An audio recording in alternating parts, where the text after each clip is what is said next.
ক্রেতা বিক্রেতাদের ভিড়ে জমজমাট কোরবানির গরুর হাট। প্রত্যন্ত অঞ্চল থেকে পশু আসছে হাটগুলোতে। শেরপুর জেলায় এবছর ২৬টি কোরবানির হাটে পশু কেনা বেচা হচ্ছে। জমে উঠতে শুরু করেছে এসব হাট।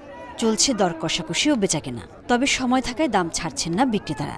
খাদ্য দাম হলো বেশি, বাজারে দেখি গরুর দাম একবারে নামতি। আমরা যার দাম চাইতেছি আগে তুলনামূলক দাম একটু কম আর কি, গরুর দাম বেশি না।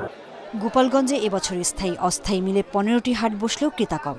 বড় গরুর চেয়ে ছোট গরুই খুঁজছেন ক্রেতারা। জেলায় প্রায় ৩৬,০০০ পশুর চাহিদা রয়েছে। তবে সব মিলিয়ে কোরবানির জন্য প্রায় ৪১,০০০ পশু প্রস্তুত করা হয়েছে।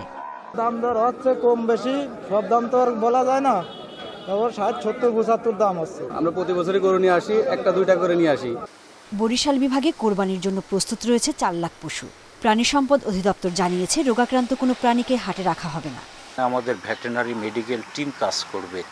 গবাদি পশু ক্রয়ের ক্ষেত্রে বয়স নির্ধারণ বা গর্ভাবস্থা পরীক্ষা করা, এই সব কিছু মিলিয়ে ক্রেতা বিক্রেতার চাহিদা মতে আমরা এই প্রাণী সম্পদ যত রকম সেবা দেওয়া দরকার সেটা আমরা নিশ্চিত করব স্থায়ী এবং অস্থায়ী হাটগুলোতে। ব্রাহ্মণবাড়িয়ায় এখনও কোরবানি উপলক্ষে হাট শুরু হয়নি। তবে সাপ্তাহিক হাটে গরু নিয়ে আসছেন পাইকার ও খামারিরা।